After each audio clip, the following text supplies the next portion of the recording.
Good morning. Welcome back to the Broadcast Retirement Network. This is BRN Sunday for Sunday, March 17th, 2024. And guess what? We've got another great show for you this week. The Legal Eagles are here to break down legislative litigative events, and Oliver Rennick from the Schwab Network is here to help us understand and make sense of these crazy markets. So sit back, relax, enjoy this episode of BRN Sunday. We're going to kick off the show with a look at what is happening on Capitol Hill. Here to help us do that, you know them as the Legal Eagles, but we also know them as David Levine, Kevin Walsh. Both are principals with Groom Law Group. That's an employee benefits law firm based in Washington, D.C. Eagles, great to have you on the program this morning. Jeff, as always, it's great to be here. We are loving the move into spring. It's almost abnormally warm here in Washington, D.C., but it's great to see everything budding, and I'm sure there's a lot that's going to be happening in our world in the next couple months. Yeah. And Kevin, I want to pivot to you because we're going to have a little bit of a different conversation this morning. We have often talked with you and David about litigation. A new litigation front has opened up around pension risk transfer. Before we get into the front, what it means or what it could mean, what's PRT? What is pension risk transfer? Yeah. So Jeff, that's a great question. Just, listeners, I think the key here is to think this is something that relates to defined benefit pension plans. And when a company has a defined benefit pension plan, essentially that company, whether they make widgets or services, they're stuck managing a pension plan essentially until the last participant or beneficiary, passes away.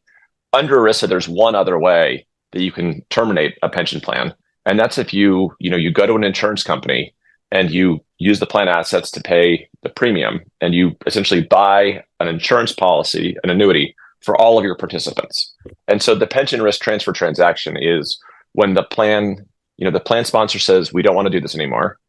And then the plan fiduciaries go and they purchase the annuity policies. Mm-hmm. And, it's something that's been going on for a long time. In the early 90s, there was an insurer who got into trouble. And as a result, the Department of Labor put in much stricter rules in 1995. Fast forward, the insurance industry has continued to develop. The defined benefit pension plans have continued to, not be attractive for plan sponsors. Thinking about it, widget manufacturers don't always want to have pension liabilities on their books.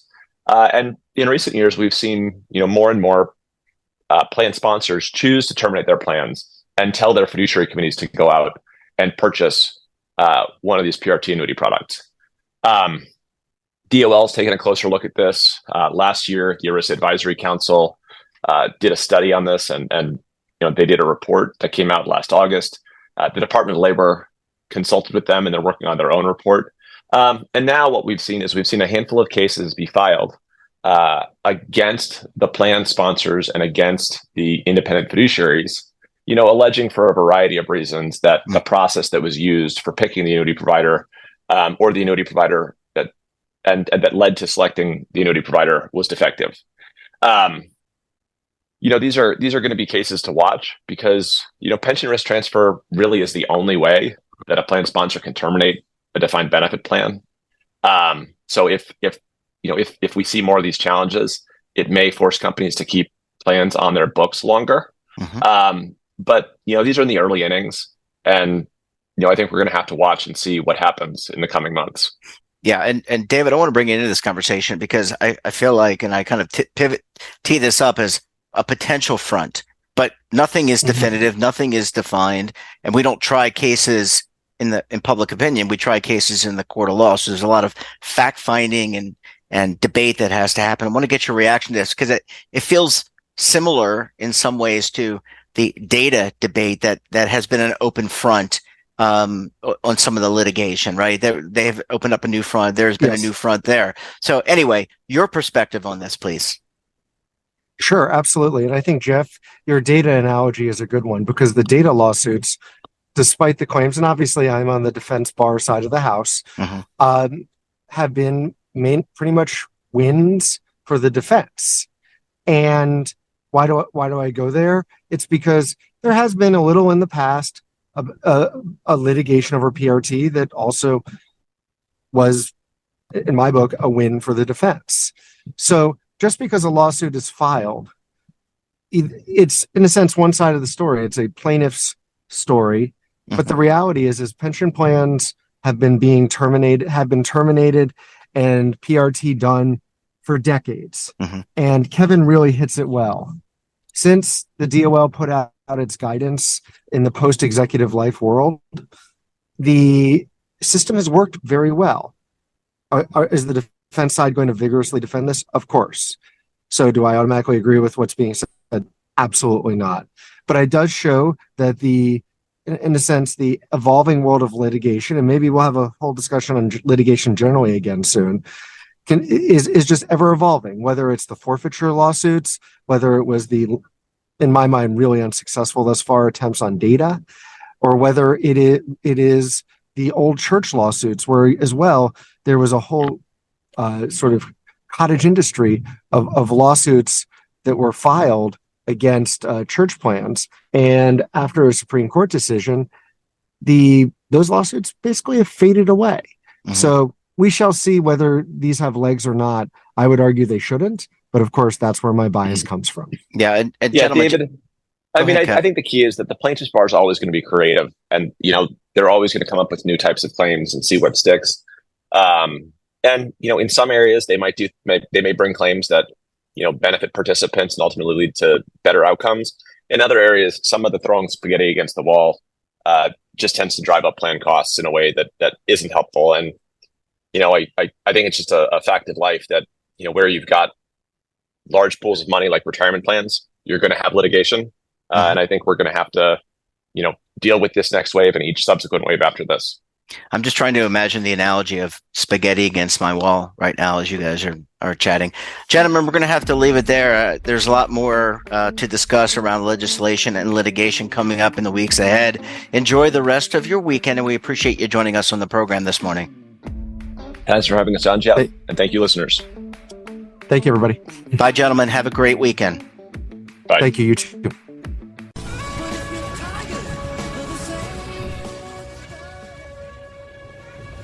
Imagine a new television network that will make you richer, healthier, and in control of your financial future.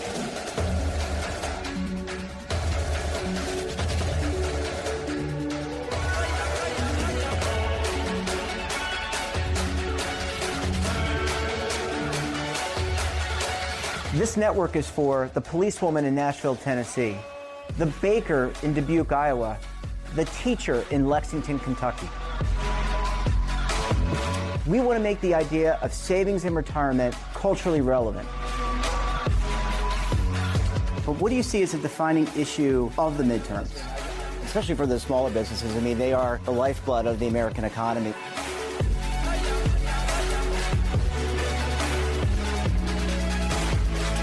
Featuring exclusive interviews, current affairs, and docuseries. 33 years old, you retired early. The philosophy is money only matters if it helps you live a life that you love. But you got to start thinking about retirement as soon as you get in. The Broadcast Retirement Network will drive very high engagement with premium partnerships. So this isn't retirement and savings for your parents or grandparents. This is for all Americans. And we're going to change the way you think about money.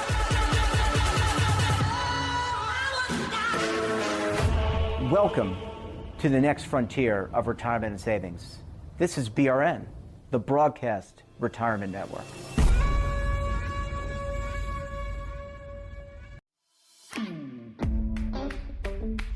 Well, time to take a spin around the markets. Joining me on the line, he's the lead anchor for the Schwab Network, Oliver Rennig. Oliver, thanks so much for stopping by the program this morning. Yeah, absolutely, Jeff. Appreciate it as always. All right, Oliver. I want to start off with some what I see as kind of mixed messages, economic mixed messages. Your thoughts about some of the data that we've gotten this past week kind of paints an interesting picture. One hand, some opportunity for the Fed, good inflation data, and then on the other hand, not so good. So I want to get your how do you make hide or sense of this? Well, you're right. It's pretty mixed. We had general softening in the data outside of the inflation data for now. about 3 to 4 weeks. And the other side of it is that the inflation data has been hot. So like the core inflation data is hot, but the rest of the data is cooling off. So that's why it's not really a great scenario, because it looks like the strength of the economy has maybe waned a little bit, but the inflation data is like heating up. So neither of them are moving in extreme ways in either direction. It's not like the economic data are terrible. The jobs market, still solid, reliable, good. But a few things on the margin. We had a retail sales print that was light. We've had some regional manufacturing data that were light. And the economic surprise rate has dropped. However, the inflation surprise rate has risen. And the last CPI we got this week, combined with the PPI, but particularly if you look at the month-over-month core CPI, we are now very clearly trending higher. The month-over-month rate of inflation bottomed out last summer. So we can only really describe the inflation situation one of two ways: plateauing basically at best and increasing if we use a 6-month time frame. If we back out and use a 12-month, 18-month time frame, yes, we're still disinflating off of the COVID warped highs, but the supply chain and the economy in the world feels about as back to normal maybe as we could imagine right now. And if this is the normal for inflation, then we have problems as it relates to the Fed and problems as it relates to the market's expectations of cuts. It doesn't necessarily mean we've got big problems in the economy until things really start to worsen, but it does present a challenge for anyone who is expecting a giant pivot from the Fed. And you bring up inflation, and Oliver, I just want to, oil prices, gasoline prices started trending back up, and you think about, Correct. So you got the macro that, institutional people or people that are looking and making these huge trades, managing big pools of assets. Then you've got the consumer, and the consumer, we feel, you and I, we're consumers, we feel the strain of higher oil prices, which means vis-a-vis higher gasoline prices, because that impacts everything that we consume. The food we eat on our table, if we go out to the restaurant, or just plain goods that we pick up at the store. Short answer is yes. Longer answer is it probably needs to worsen dramatically for a sustained high magnitude flare up in some of those basic input prices. What we're getting more right now is an end to disinflation. So disinflation really ended about 6, 7, 8 months ago, depending on kind of what metric you look at.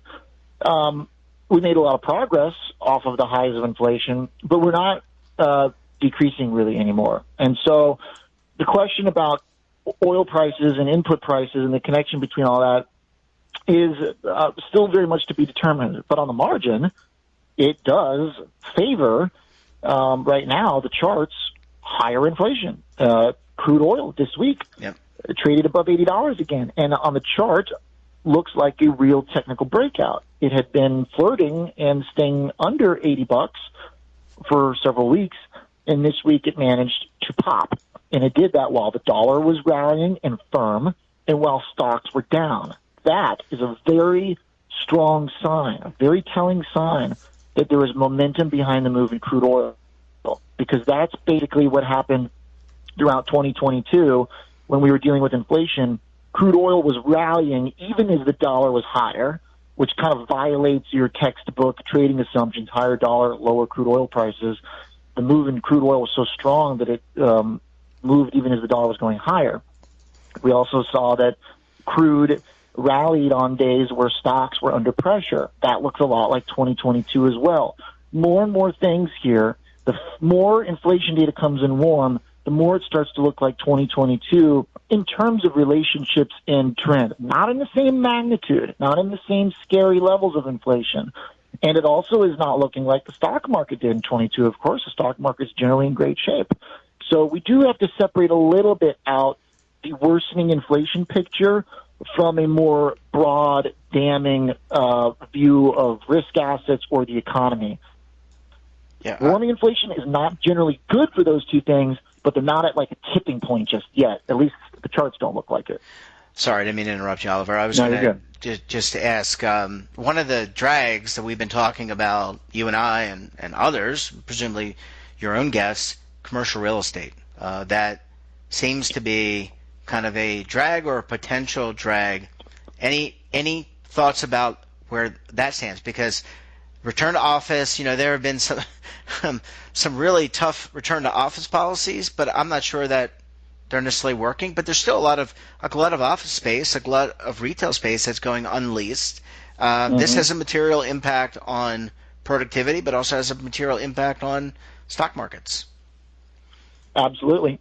The question is whether or not we have adequately priced in the risks associated with that, because the companies and sectors tied to commercial real estate are generally underperforming the broad market in a fairly severe way. You see a lot of that in the regional banks. You see a lot of it in real estate and REITs that are just not doing very well. So to some extent, it looks like the market's very well aware of this risk. However, on the other end, if you get another big blowout move in rates, that's going to push the problem forward. But that being said, to me, it still is too known of a risk, really, to I don't want to downplay it, because there's a lot of debt that has to be serviced and paid. Some of it's been able to be refinanced, and companies have taken advantage of kind of the dip we had in interest rates from the highs. But yeah, there's definitely a lot of debt ahead of us from commercial real estate entities that is going to be onerous. But as far as the market impact more broadly, it seems like we have some pretty good buffer still, especially because nobody really expects these sectors to do well. Kind of everybody expects them to blow up. So naturally, the pricing of them has been very subdued. All right, Oliver, I'm going to ask you the $10,000, the $25,000 question. Wasn't that a show? Was it $25,000 pyramid? Wasn't that the show where? Is that right? You Sounds like remember a that crypto question. No, Sounds it's like a not. Bitcoin No, question. no. It was not. I was going to ask you. So, when the Fed meets next, are we pretty much? We're not going to have a rate cut. I mean, that's what the market's priced in, right? But we could have one later in the year. So I was not going to ask you a crypto question, which I June could. or July is where the odds. I don't mind. June or July is when the odds are highest. I think the Fed is really in a tight spot, though, again, because if Powell has any reservations, any non-zero reservations about making big moves during an election cycle, I know he says he doesn't. He's going to do what the data tell him to. The problem, though, is that the data right now are telling him that he can't really cut. And later on in the year, maybe the data will favor him more, but then will he want to make a big move in the middle of an election cycle? I don't really have a strong feeling on how he feels about that, but just for the sake of argument, if he has any interest in, avoiding that kind of timing, then it doesn't really give him that many options outside of the summer. But by the time June or July roll around, the way the inflation data is warming up right now, it might even be worse.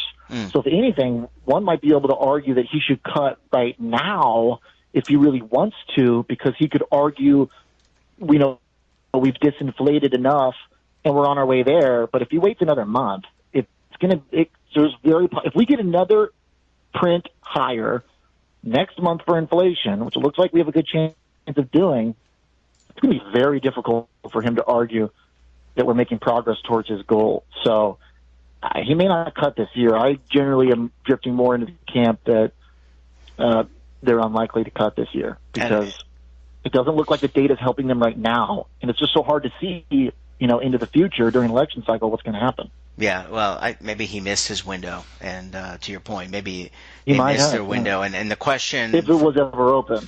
Right. I mean, you don't know. We don't know necessarily what the machinations are behind the scenes. People can pretend that they know what Jerome Powell's going to do, but only Jerome Powell and his staff knows what he's really going to do. So the question becomes, what will the stock market do? Oliver, we're going to leave it there, but you know where they can find out, Oliver, what the stock market's going to do? They can tune in to the Schwab Network each and every day to check out yours, Nicole's, and the rest of the team's coverage. Oliver Rennick, always great to talk to you. Thanks so much for joining us. Enjoy the rest of your weekend, my friend. Thanks, Jeff. Bye-bye. Have a good one. And that wraps up this episode of BRN Sunday. Have a topic of interest, someone you think we should talk to, then drop us a line. And don't forget, for all the latest curated news and lifestyle, wellness, finance, tech, so much more, all in one place, check out today's edition of our daily newsletter, The Morning Pulse. And you want to search our archives, check out our latest content? Well, visit our website. And we're back again tomorrow with another edition of BRN AM. We'll have a very special guest and another important topic. Until then, I'm Jeff Snyder. Stay safe, keep on saving, and don't forget, roll with the changes.